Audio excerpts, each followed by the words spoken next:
تو آپ گھر میں تشریف لاتے لاتے درد کے ساتھ بخار، تیز بخار، تیز درد، تیز بخار، اور 14 دن 12 ربیع 29 30 2 دن یہ اور 12 دن اگلے 14 دن آپ نے بیماری دیکھی، مسلسل سر درد اور مسلسل بخار. اور روزانہ آپ جب گھر بدلتے اس وقت 9 بیویاں زندہ تھیں، تو آپ پوچھتے کل کس کی باری ہے، کل کس کی باری ہے؟ جی میمونہ کی ہے. اگلا دن کل کس کی باری؟ جی حفصہ کی ہے. کل کس کی باری ہے؟ ام سلمہ کی ہے. تو بیگمات نے اس سے سمجھا کہ اللہ کے نبی یہ چاہتے ہیں کہ میں بیماری کے دن عائشہ کے پاس گزاروں، ورنہ آپ کو تو خود پتا ہے کل کس کی باری ہے، پرسوں کس کی باری ہے، ترسوں کس کی باری ہے. تو حضرت میمونہ کے گھر میں آپ تشریف فرما تھے، تو ساری باقی 8-7 بیگمات جمع ہوئیں اور انہوں نے آ کے عرض کی یا رسول اللہ، جب تک آپ بیمار ہیں آپ عائشہ کے پاس آرام فرمائیں، اور جب اللہ آپ کو شفا دے دے تو پھر ہماری ترتیب کو آپ دوبارہ شروع فرما دیں. تو آپ نے سب کا شکریہ ادا کیا. عدل کی مثال کا اسلام جب دوسری شادی کی اجازت دیتا ہے تو عدل کی شرط لگاتا ہے، علم تعدلوا، اگر عدل نہیں کر سکتے پھر ایک ہی ہے عدل. اور آپ نے فرمایا جس نے دوسری شادی کی اور عدل نہ کیا، کتنی مرضی عبادت کر کے آیا، تو قیامت کے دن آدھا حصہ اس کا فالج زدہ ہوگا، ایک سائیڈ اس کی فالج زدہ ہوگی. کتنے ہی مراقبے کر کے کتنی ہی نمازیں پڑھ کے آیا ہو، انصاف نہیں کیا تو پورا آدھا حصہ فالج کی پکڑ میں ہوگا. جب سب بیگمات نے یہ کہہ دیا کہ آپ وہاں گزاریں تو آپ نے شکریہ ادا کیا. علی اور عباس کو بلایا، ان کے کندھوں پہ آپ نے یوں ہاتھ رکھے اور آپ کے پاؤں یوں زمین پہ لگ رہے، آپ پورا پاؤں نہیں لگا پا رہے تھے کمزوری سے، یہ پوزیشن تھی اس طرح. اور یہ پیر کا دن تھا، آپ حضرت عائشہ کے گھر میں داخل ہوئے اور اگلے پیر کو حضرت عائشہ کے گھر میں آپ اپنے اللہ کے پاس چلے. آخری ہفتہ آپ نے حضرت عائشہ کے گھر میں گزارا. صحابہ ملاقات کے لیے حاضر ہوئے تو آپ ان کو دیکھ کے رونے لگے اور فرمایا کہ میں تمہیں اللہ کے سپرد کرتا ہوں، اللہ تمہاری حفاظت کرے، اللہ تمہارا ساتھی ہو، آواکم اللہ، حفظکم اللہ، نصرکم اللہ. بہت دعائیں دی. تو عبداللہ بن مسعود رضی اللہ تعالیٰ عنہ نے پوچھا یا رسول اللہ، لگتا ہے جیسے جانے کا وقت ہے، تو آپ کو غسل کون دے گا؟ تو آپ نے فرمایا میرے اہل بیت. آپ کو کفن کون دے گا؟ کہا میرے اہل بیت. آپ کا جنازہ کون پڑھے گا؟ تو آپ رونے لگے. تو آپ نے فرمایا جب تم مجھے غسل دے دو تو سب نکل جانا، سب سے پہلے میرے 2 وزیر جبریل و میکائیل آئیں گے اور وہ میرے اوپر درود و سلام پڑھیں گے. ہمارا نبی کا جنازہ ایسے نہیں ہوا اللہ اکبر اور پیچھے صفیں، آپ کی چارپائی کے پاس آ کر صحابہ کھڑے ہو جاتے تھے، وہ میں ابھی بتاتا ہوں. تو آپ نے فرمایا سب سے پہلے جبریل و میکائیل آ کر میرے اوپر درود و سلام پڑھیں گے، پھر اس کے بعد 7 آسمان کے فرشتے باری باری آئیں گے. جب وہ چلے جائیں گے تو پھر سب سے پہلے میرے خاندان، میرے اہل بیت کے مرد آ کر میرے اوپر سلام پڑھیں گے، پھر ان کی خواتین آ کر سلام پڑھیں گی، پھر ان کے بچے آئیں گے، پھر ان کے نوکر اور نوکرانیاں آئیں گی، اس کے بعد مہاجرین مکے کے قریش آئیں گے، اس کے بعد ان کی عورتیں آئیں گی، ان کے بچے آئیں گے، ان کے نوکر اور نوکرانی آئیں گے، اس کے بعد مدینہ والے آئیں گے، پھر مدینے کی خواتین آئیں گی، پھر ان کے نوکر نوکرانی آئیں گے، اور اس کے بعد مجھے تم اللہ کے سپرد کر دینا. اور پھر آپ نے ایک عجب بات فرمائی جو کسی نبی نے نہیں فرمائی، فرمایا کہ میرے بعد میری آنے والی امت کو میرا سلام کہتے ہیں، اور انہیں کہنا کہ ان کے بعد جو آئیں ان کو بھی میرا سلام کہہ دیں. اور اس طرح میرے سلام کو قیامت تک اللہ کے نبی نے پہنچایا کہ ہر آنے والی امت، ہر آنے والی نسل اگلی نسل کو اس نبی کا سلام پہنچائے. آپ کے جانے میں 5 دن باقی تھے تو آپ نے فرمایا مجھے 7 کنوؤں کے پانی سے غسل کرواؤ.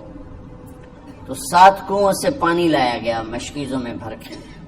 تو حضرت عائشہ کے گھر میں کوئی ایسا ٹب نہیں تھا جس میں بیٹھ کے وہ آپ نہا سکتے، تو حضرت حفصہ کے گھر سے ٹب منگوایا گیا آپ اس میں بیٹھے، تہمت باندھا ہوا تھا، کرتا اتارا اور آپ پر 7 کنووں کا پانی ڈالا گیا، تھوڑا تھوڑا تھوڑا تھوڑا تھوڑا تھوڑا، تو اس سے بخار کی شدت کم ہوئی اور آپ سردرد کی وجہ سے آپ نے ایسے پٹی باندھی سرخ رنگ کی، اور اس کے بعد حضرت علی اور فضل بن عباس کے کندھوں کا آسرا لے کر آپ مسجد میں تشریف لائے اور آپ ممبر پر بیٹھے اور آپ نے فرمایا، لوگوں میرے جانے کا وقت آ چکا ہے، میں نے کسی پر زیادتی کی ہو، کسی کو تھپڑ مارا ہو، کسی کو چھڑی ماری ہو، کسی کا حق دبایا ہو، تو میں اپنی جان کے ساتھ، مال کے ساتھ حاضر ہوں، مجھ سے یہی بدلہ لے لو، آخرت میں میرے خلاف کوئی دعویٰ نہ کر، میں آخرت کی حساب کو برداشت نہیں کر سکتا۔ جن کی طفیل لوگوں کا حساب معاف ہوگا، جن کی طفیل، جن کی شفاعت پر لوگ بے حساب جنت میں جائیں گے، وہ روتے ہوئے فرما رہے ہیں کہ میں آخرت کے حساب کو نہیں دے سکتا۔ تو سارے صحابہ رونے لگے، لیکن آپ اپنی بات کو دہراتے رہے، کوئی بھی نہیں اٹھا۔ تو آپ نے ظہر کی نماز پڑھائی، ظہر کے بعد پھر ممبر پر آئے اور فرمایا کہ لوگوں یہیں مجھ سے حساب کتاب کر لو، آگے نہ کرنا، بتاؤ میں نے کسی کا کوئی حق دینا۔ ایک صحابی کھڑے ہوئے، یا رسول اللہ آپ نے میرے 3 روپے دینے ہیں، 3 درہم۔ تو آپ نے فرمایا دینے ہوں گے ضرور، پر مجھے یاد نہیں، بتاؤ گے کس طرح دینے ہیں؟ کہ یا رسول اللہ آپ کے پاس سائل آیا تھا، آپ سے مانگا، آپ کے پاس تھے نہیں، تو آپ نے مجھ سے کہا تیرے پاس کچھ ہیں؟ تو میرے پاس 3 درہم تھے، تو آپ نے فرمایا تو دے دے، میں بعد میں ادا کر دوں گا۔ تو ہاں یاد آ گیا، میرے نبی کے گھر میں تو تیل نہیں تھا، ایک چھٹانگ جس سے چراغ جلتا، پیسہ کہاں سے آتا؟ تو آپ کے سامنے آپ کے کزن فضل بن عباس کھڑے تھے، آپ نے فرمایا فضل میرا قرضہ ذمہ لیتے؟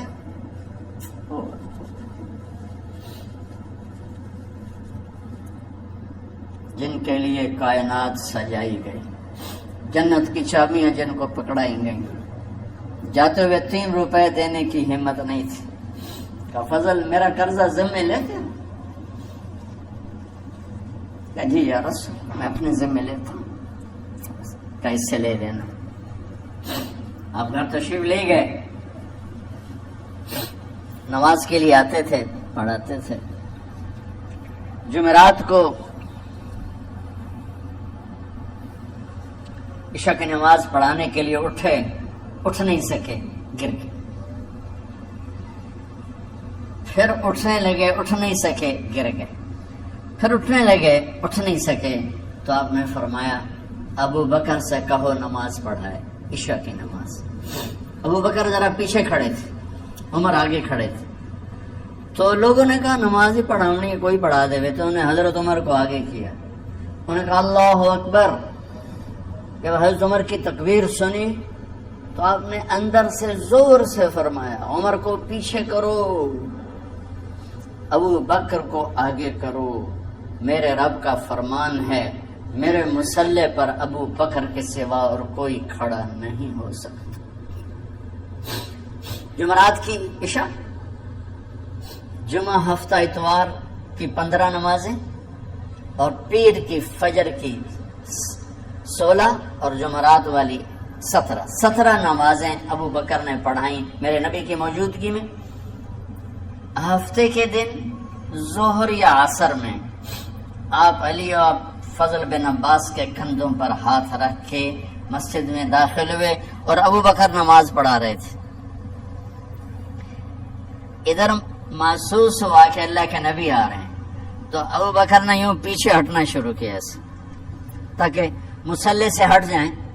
تو آپ نے ایسے ہاتھ کا اشارہ فرمایا کہ کھڑے رہو، ہٹو نہیں، کھڑے رہو۔ تو وہ پھر آگے مصلی پر آ گئے۔ تو آپ تشریف لائے اور الٹے ہاتھ ابو بکر کے ساتھ بیٹھ کر آپ نے ظہر یا عصر کی 4 رکعت نماز ابو بکر کی امامت میں ادا فرمائی۔ یہ آپ کی آخری نماز تھی مسجد کے اندر امت کے ساتھ، اور تشریف لے گئے۔ جمعے کا دن تھا، جبریل آئے، یا رسول اللہ مجھے اللہ نے بھیجا ہے کہ جاؤ میرے محبوب کا حال پوچھ کے آؤ۔ اللہ اکبر۔ تو اب درد اور بخار دونوں چیزیں تھیں، سر کا درد بھی ہیوی ویٹ تھا اور بخار بھی، تپش. تو آپ نے کہا جبریل تکلیف ہے، تکلیف میں. ہفتے کا دن پھر جبریل آئے، یا رسول اللہ مجھے اللہ نے بھیجا ہے کہ جاؤ میرے محبوب کا حال پوچھ کے آؤ. پھر آپ نے فرمایا تکلیف میں. اتوار کو پھر جبریل آئے، یا رسول اللہ اللہ نے بھیجا ہے کہ جاؤ میرے محبوب کا حال پوچھ کے آؤ. 12 ربیع الاول آ گئے، 632 عیسوی اور 11 ہجری. آپ کی طبیعت میں بشاشت آئی. تو صحابہ نماز پڑھ رہے تھے، آپ نے دروازہ کھول کے سب کو یوں دیکھا. تو حضرت انس فرماتے ہیں ہم سب نماز میں تھے، لیکن جب دروازہ کھلنے کی آواز آئی اللہ کے نبی کا چہرہ تو ہم سب نماز میں یوں ہو گئے. نماز کے اندر ہی سارے اللہ کے نبی کو دیکھنا شروع کر دی، بھول ہی گئے کہ نماز پڑھ رہے ہیں، ایسے گم ہو گئے آپ میں. تو آپ نے جلدی سے دروازہ بند فرما دیا. یہ آپ کی آخری زیارت تھی اپنی امت کے لیے. اس کے بعد آپ اپنے اللہ کی طرف کا سفر شروع کیا. تو اشراق کے بعد آپ نے اپنی بیگمات کو بلایا، ان کو بتایا نہیں کہ میں آج جا رہا ہوں. سب سے ملے، سب کو الوداع کیا اور انہیں بھیجا.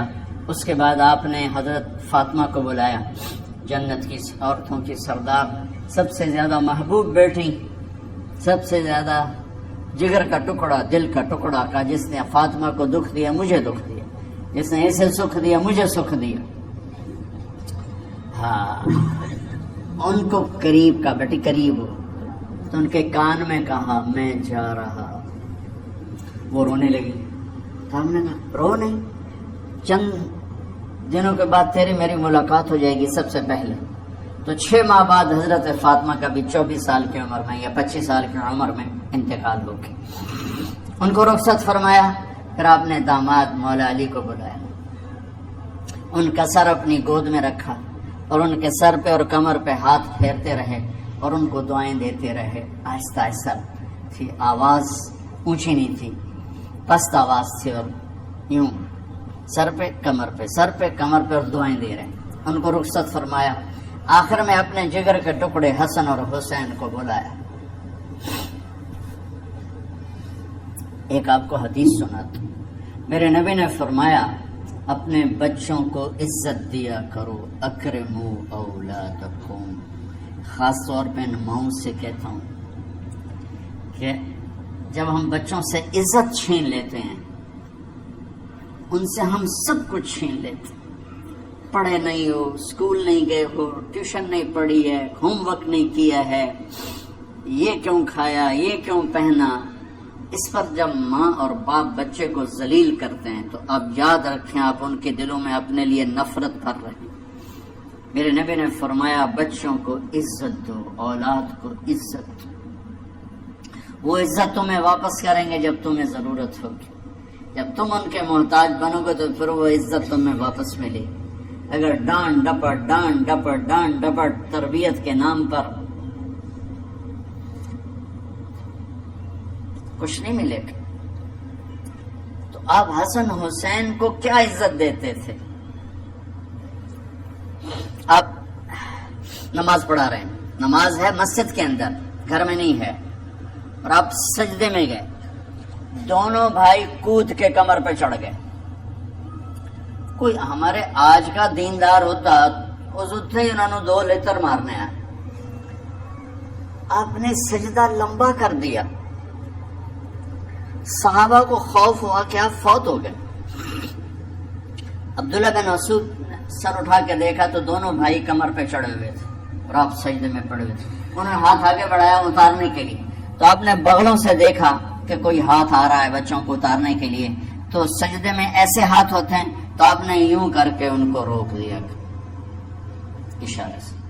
جب تک حسن حسین علیہم السلام کمر پہ سوار رہے میرے نبی نے سجدے سے سر نہیں اٹھایا.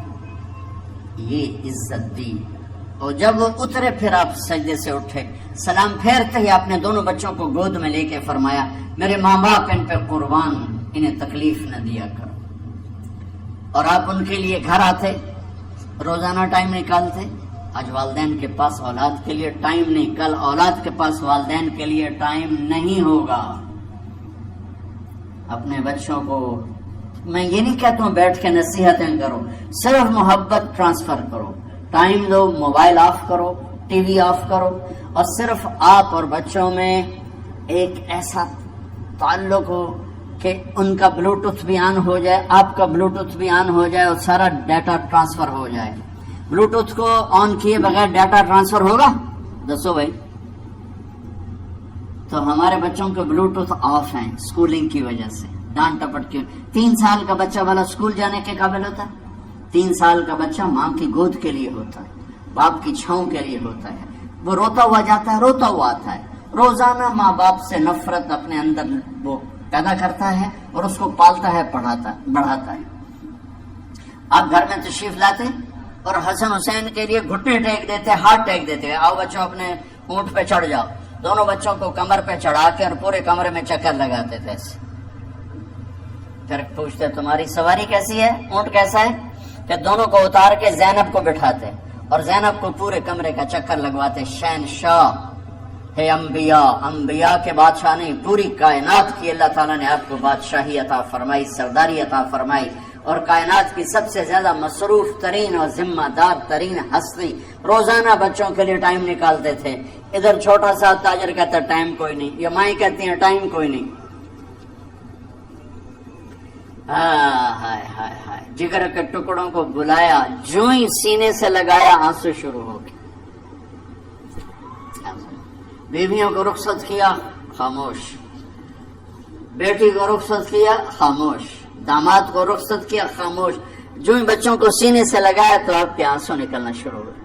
کہ ایک زہر میں تڑپ تڑپ کے مرے، ایک کا سر کٹ کے نیزے پہ چڑھا. میرے نبی آگے آنے والے زمانے میں دیکھ رہے تھے کہ میرے بچوں کے ساتھ کیا ہونے والا ہے. اس پر آپ بے قرار ہو کر روئے، بولے کچھ نہیں. ان کو بھی رخصت فرما دی. جب وہ چلے گئے تو جبریل آ گئے، یا رسول اللہ باہر ملک الموت دروازے پر کھڑا ہے، اندر آنے کی اجازت چاہتا. تو آپ نے فرمایا آ جائے. میں نے کب روکا؟ تو ملک الموت اندر آیا. ایک فرشتہ اور بھی تھا، کہا السلام علیکہ یا رسول اللہ. یا رسول اللہ میں آپ کو سلام پیش کرتا ہوں، میں نے کبھی کسی کو سلام نہیں کیا. آپ کے رب نے فرمایا جب جاؤ تو اجازت لے کے جانا، بن اجازت اندر نہ جانا. میں کبھی کسی سے اجازت نہیں لیتا. اللہ تعالیٰ نے فرمایا آنا چاہیں تو لے آنا، رہنا چاہیں تو چھوڑ کے آ جانا. یہ اختیار اللہ نے کبھی کسی کو نہیں دیا. آپ پہلی اور آخری ہستی. تو آپ نے فرمایا اگر میں اجازت دے دوں تو میری جان نکالو گے؟ میں تو اللہ کے امر کا پابند. تو آپ نے جبریل سے پوچھا کیا کہتے ہو، تم کیا کہتے ہو؟ جبریل نے کہا یا رسول اللہ، اللہ آپ کی ملاقات کے شوق. میرے بھائی بہنوں، اللہ سے یہ دعا کیا کرو کہ اللہ ایسی موت دے جب جانے کا وقت ہے تو ہماری ملاقات کے شوق. ایک صحابی کا انتقال ہوا، آپ نے ان کی قبر پہ جا کے یہ دعا کی، یا اللہ طلحہ جب تیری بارگاہ میں پیش ہو تو اسے دیکھ کے مسکرائے، یہ تجھے دیکھ کے مسکرائے، سارے دکھ درد دور ہو جائیں گے. تو جبریل بولے یا رسول اللہ، اللہ آپ کی ملاقات کے شوق. آپ نے فرمایا جاؤ اللہ سے پوچھ کے آؤ میرے بعد میری امت کے ساتھ کیا کرے گا. جاؤ پوچھ کے آؤ حسن حسین کے ساتھ کیا کرے گا. یہ پوچھنا ہر کوئی اپنے بچوں کو یاد کرے،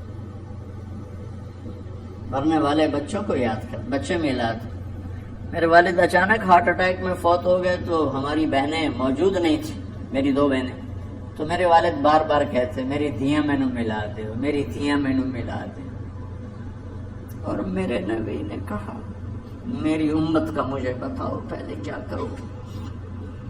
حسن حسین کا نہیں کہا، جن کو ذبح ہوتے بھی دیکھا، زہر میں تڑپتے بھی دیکھا. واہ یا رسول اللہ، آپ نے کیا وفا کی اور ہم نے کیا صلہ دی. سارے خنجر انہی کے سینے میں ہی اتار دیے، ہر تیر کھینچ کے آپ کے جگر کے پار کیا، ہر نافرمانی کا ٹھیکہ لے لیا۔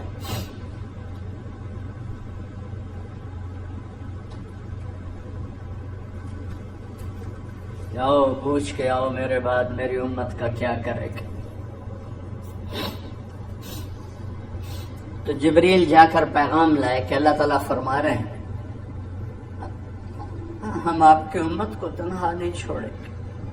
میرے رب کی عزت کی قسم، خواتین و حضرات، میرے رب کی عزت کی قسم، میرے نبی یہ بات نہ اٹھاتے تو کوئی ہم میں خنزیر بنتا، کوئی بندر ہو جاتا، کوئی کتا ہو جاتا، کوئی سانپ بچھو بن جاتا۔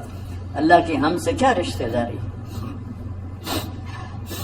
اس کملی والے پہ درود و سلام پڑھو جس نے اولاد کو پیچھے کر کے تمہیں اللہ سے مانگا، اور محشر کا میدان میں جب جہنم آ کے ایک چیخ مارے گی اور ایک آدم سے لے کر عیسیٰ علیہ السلام تک ہر نبی کہے گا نفسی نفسی، ہر ماں باپ کہے گا نفسی نفسی، ہر بیٹا بیٹی کہے گا نفسی نفسی، ہر خاوند بیوی کہے گا نفسی نفسی، ہر بھائی بہن کہے گا نفسی نفسی۔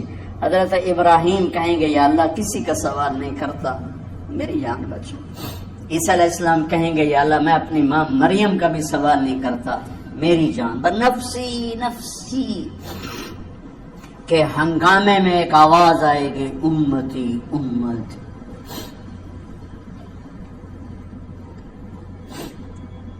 کون ہے یہ؟